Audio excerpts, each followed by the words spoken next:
Hello, and welcome to Running Free Skills. My name is Esther Coleman Hawkins, and I'm the co-founder of Media Mentors along with Denise Erickson. We're happily broadcasting on ACMI's YouTube channel. Thanks, guys. Now, Denise, are you ready? Yes. Are you ready for Dominique Pratt? Yes. Are you going to answer all my questions with a one-word answer? Yes. Maybe I should watch this session to improve my interviewing skills. Yes. Thanks. Over to you. We're in Perth with Dominique Pratt. Hello. Hi. Coming all the way from Perth. Thank you so much for putting your hand up to do this, Dom, because you were one of the first people who went, I'd love to help. So thank you so much. Appreciate it.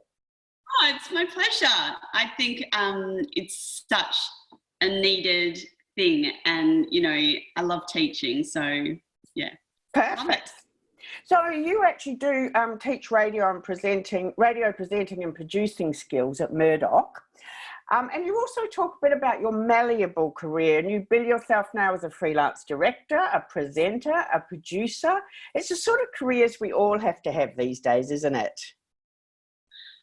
1,000%. I think when I first, got into this industry, I was like, I've got to get a full-time job. That was all it was about. And I was, doing freelance work, and I felt really guilty about that. But then how things have changed over the last kind of 10 years, that this is what you need to do to be able to stay relevant, earn a good income.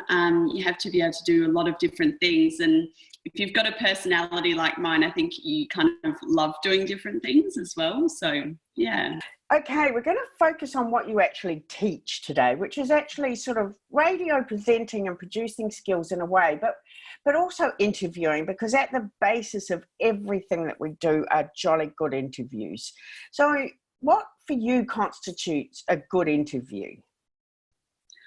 Ooh, I love that question. Okay, a good interview, you're right, it's the basis for everything. So it doesn't matter what medium it is, radio, TV, print, whatever.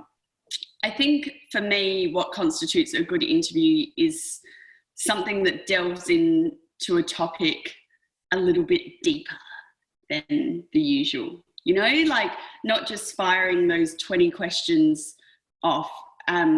Listening to what the talent is saying, and then responding to that, and having that empathy and connection, and getting that kind of raw story out of the talent. I think that is a good interview, and something, because when that happens, that's when you get those nuggets of, amazingness. That's my word. Amazingness. You get those moments where it's like, where you kind of, the audience is stopped in their tracks, and they're like, oh, I didn't know that. Or, oh my goodness, we're seeing emotion from someone. I think it's the role of the interviewer to be able to get that out of someone in a respectful and understanding kind of way, I guess. Good answer. Are there people who inspire you with their interviews? Are there people that you look at and go, oh, they do a good interview? Yeah, I think, just trying to think. Look, I'm a lover of the ABC. So Fran Kelly, Richard Feidler, those guys are they're amazing at getting in deep into a topic. I think Andrew Denton is brilliant. I also, I'm a bit of a Louis Theroux obsessive.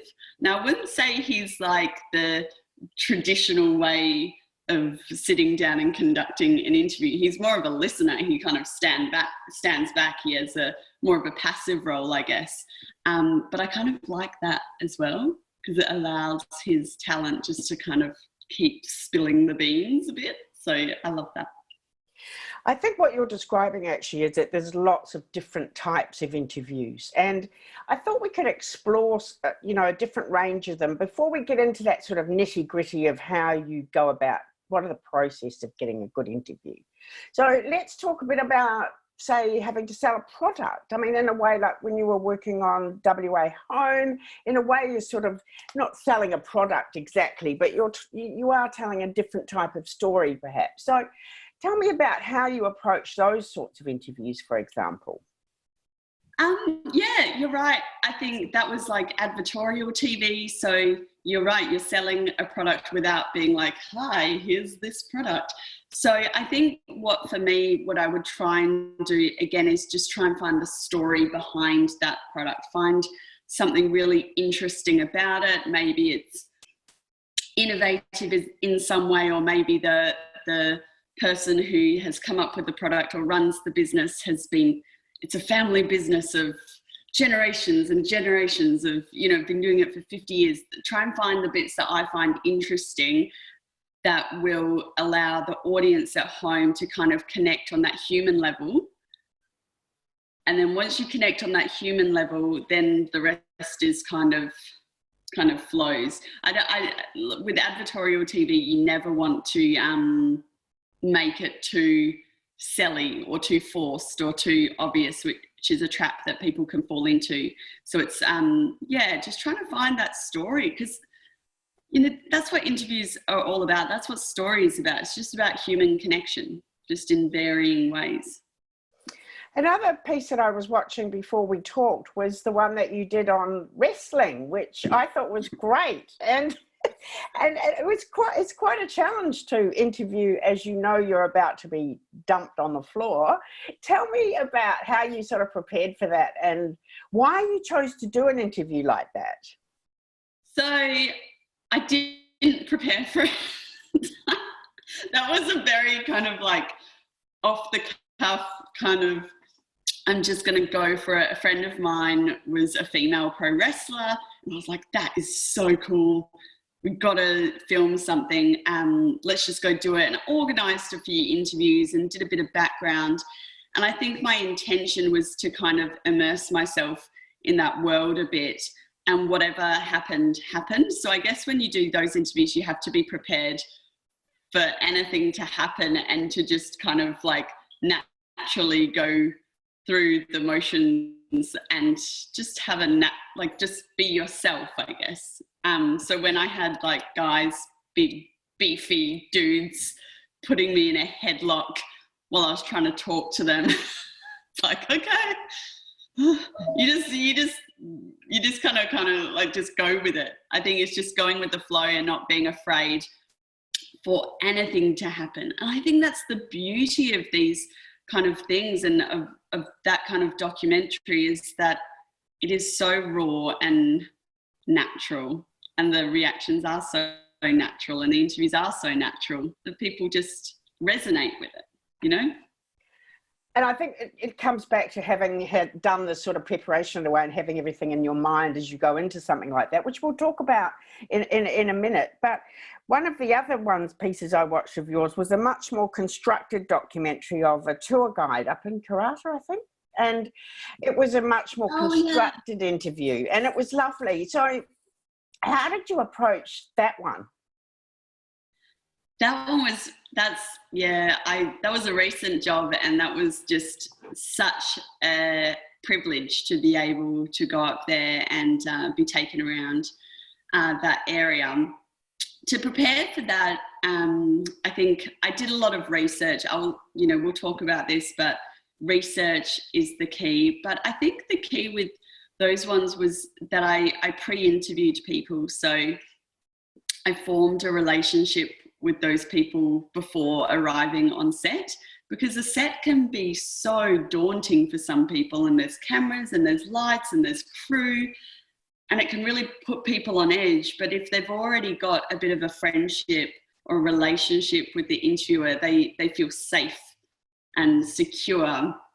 And so I just, made sure that we chatted beforehand a lot, and not just chatting about the the questions that were going to be asked or anything like that, but just chatting about them and their life and their family and how they are, and Clinton's relationship with his land and his business, and I think kind of, again, just getting to the nitty gritty. And with that one, I immediately, what resonated with me was how he lit up and was so passionate when you spoke about his relationship with the land and his people's relationship with the land. So to me, I was like, I would love to try and portray that in the interview and get that message across.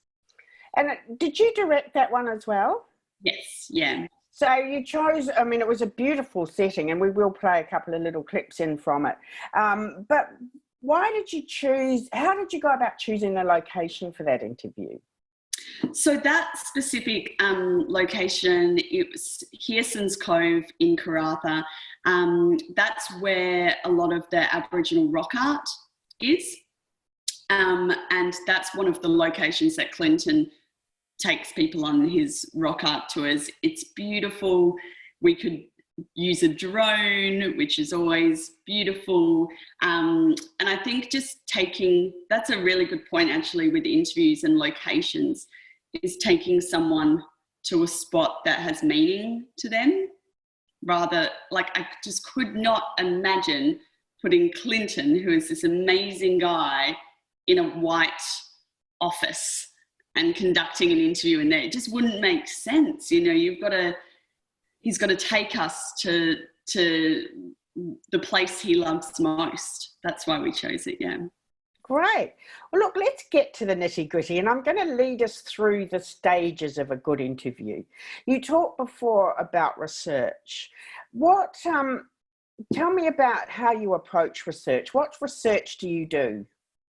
Ooh, I love research. I got my first job in telly as a researcher, and I just love it because it makes me feel like a bit of a detective, I think, which is really cool. My approach in research is, I guess there's kind of no approach. I use all mediums. You know, obviously we're very lucky we have the lovely Google, which can show us all manner of things. So obviously you would start there, but it's just finding out a background. But I think for me, research is more about chatting to the person, finding that background online, finding, you know, other interviews they've done. That's another thing I do. I read all the other interviews they've done, and I'm like, okay, they've gone with this angle. What can I do that's a little bit different? What's a unique angle that I can find?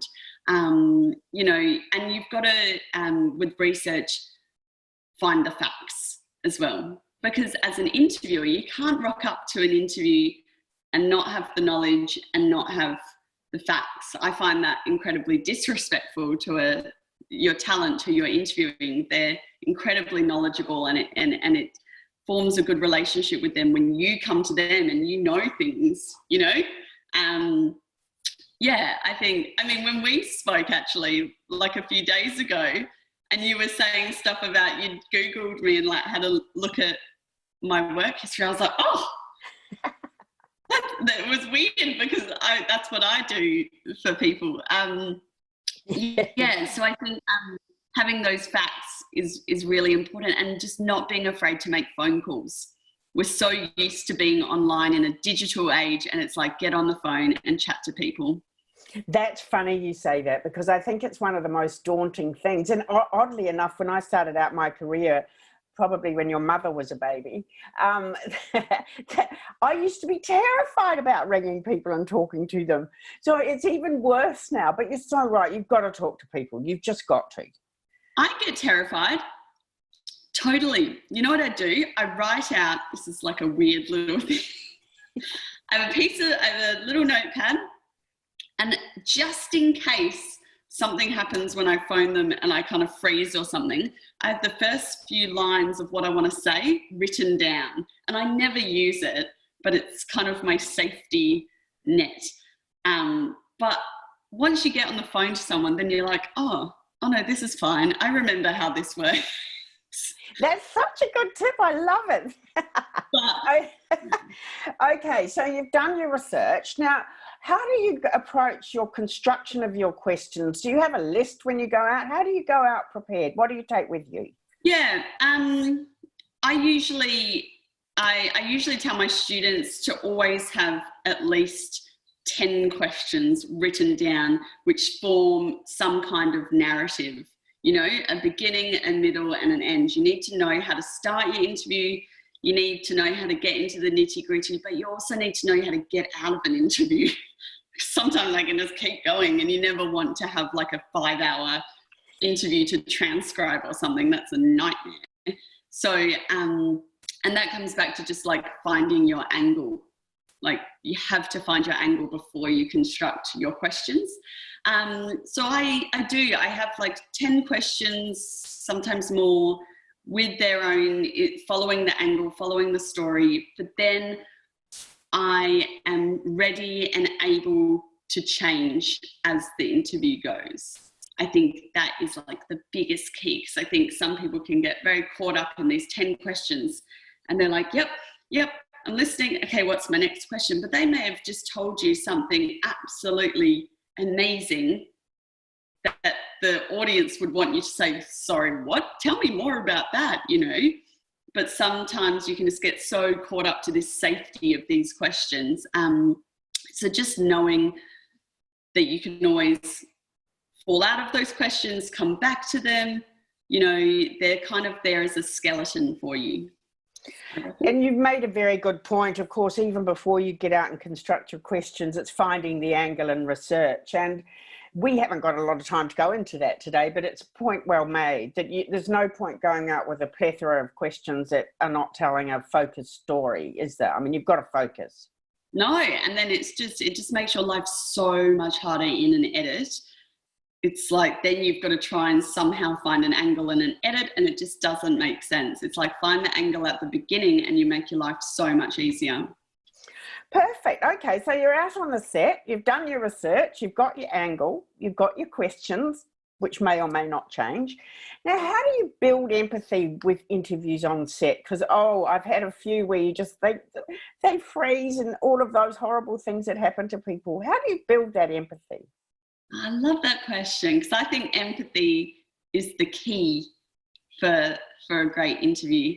And how do you build empathy? I think, well, empathy, obviously, you know, it's something that you have naturally, but it's just not being afraid to respond in an authentic way to your talent.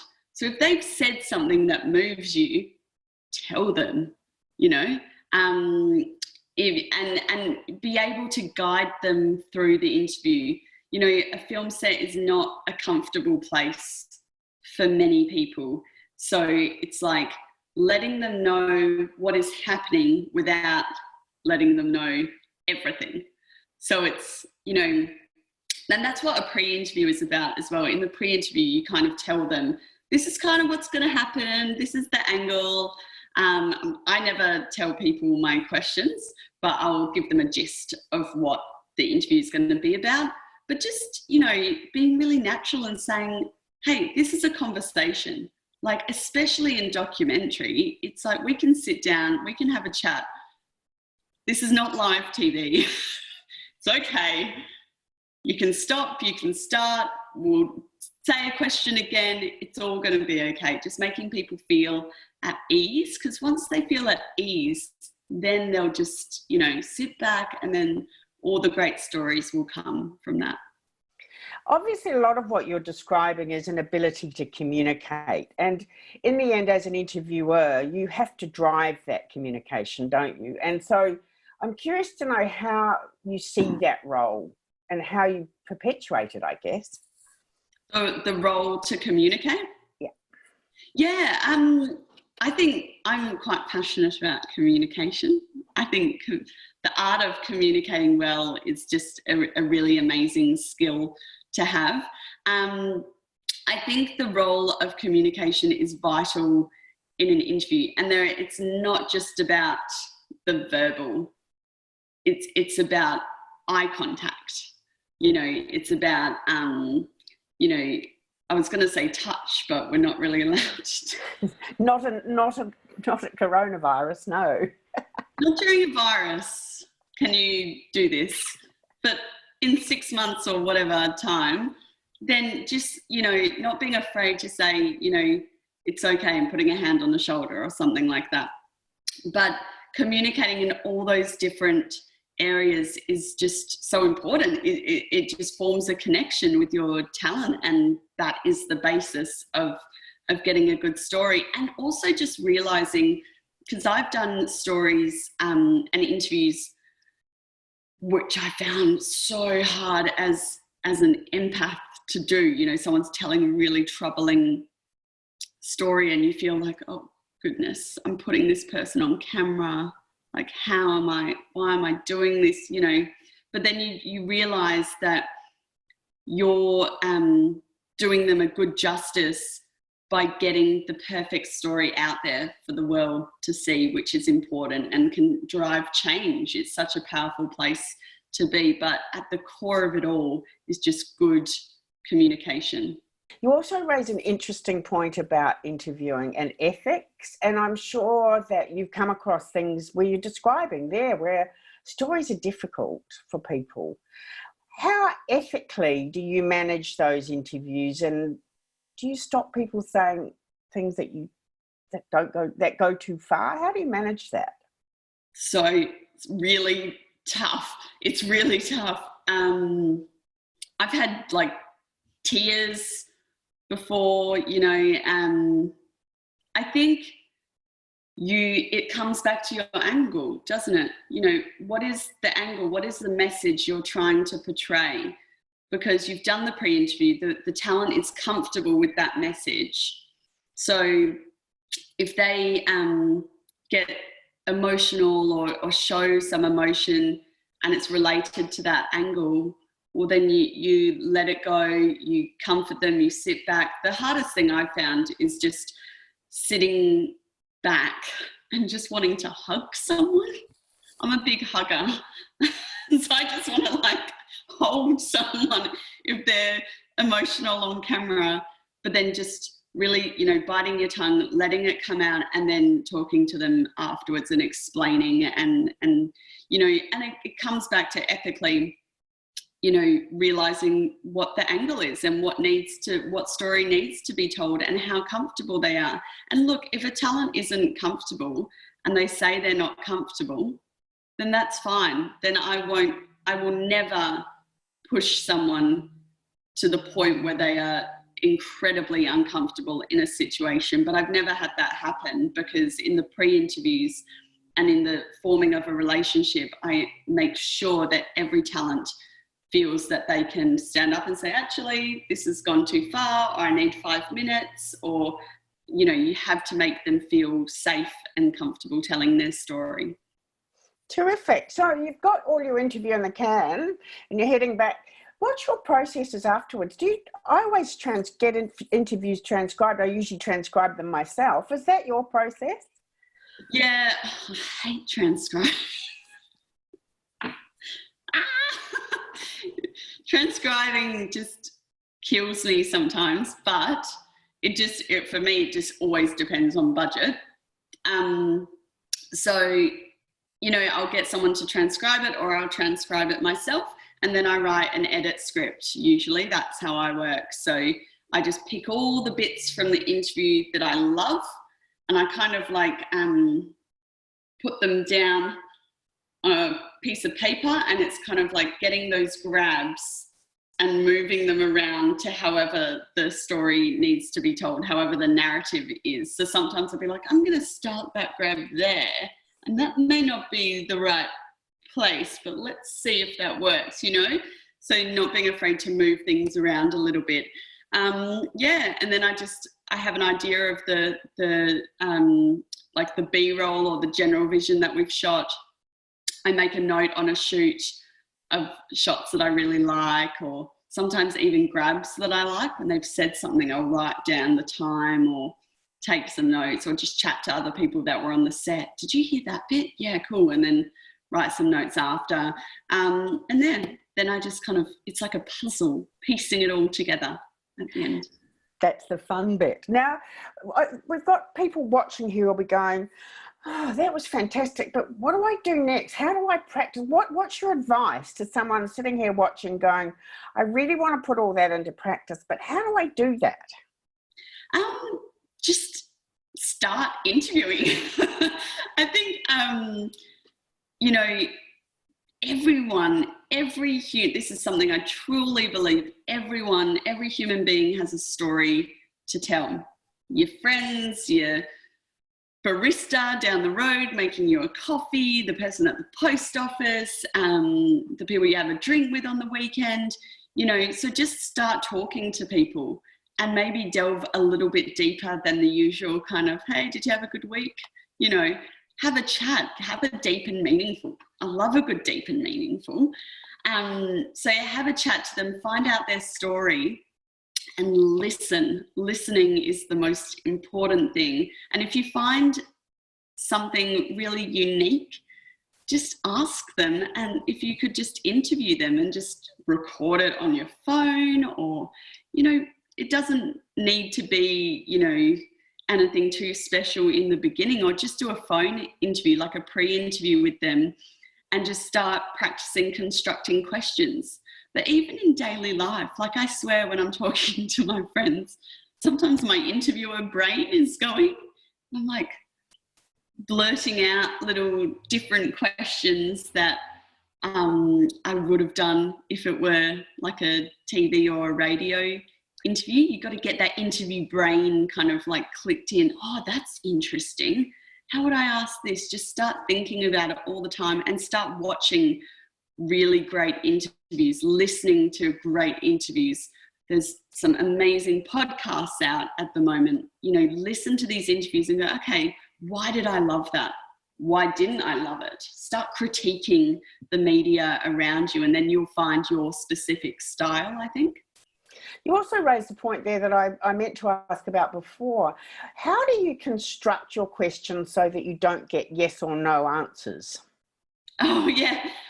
This is like in when I teach, I have like the I think we call it like the 10 kind of mortal sins of interviewing, like a handout we give to people. But one of them is just asking open-ended questions. So, you know, you don't want to say, what did you have for breakfast this morning? Because they'll just go, I don't know, Weet-Bix. You go, okay. It's like, ask them like, so you had breakfast this morning. How did you feel while you were eating your breakfast? What was it like? Explain to me what you saw while you were eating your breakfast. One of the things I love to do is, you know, if we're talking about something that's happened in the past, it's like, take me back to the day that happened. How did you feel? What did you see? You know, how did that pose? How has that changed your life? How has that given you meaning? Those kind of questions are really important, I think, because it's just trying to get that emotion and trying to take those people back to a point in time. Yeah.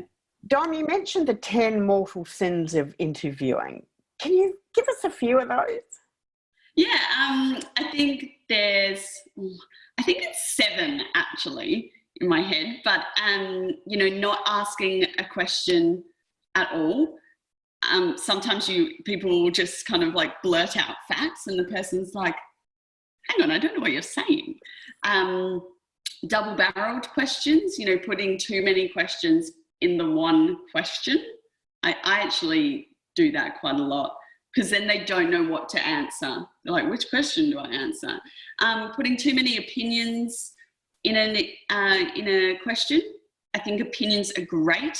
I think it's brilliant to do that to a certain extent, but don't go over the top, because then they're like, well, just interview yourself. Like, perfect. And on that note, I'm going to leave you in a minute, but I do want to say thank you for getting up at 5 o'clock in the morning to do this.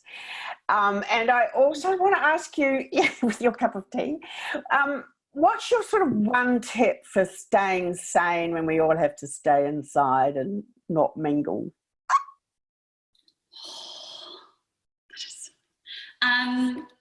Okay, I'm just I'm gonna, how do I say this? Okay. Yep. So I'm gonna answer this from personal experience from the last 2 weeks. I think obviously people are gonna say, you know, exercise, have a routine, all of those things. But I just got Foxtel for, and it's blown my mind because now I have access to like so many brilliant docos and films. And I would say dedicate time to watch things that inspire you. Because I watched a film last night, and I'd watched it maybe a few years ago. It was Hunt for the Wilder People. And I hadn't felt inspired in a few weeks. I was a bit like, you know, like everyone, a bit lackluster.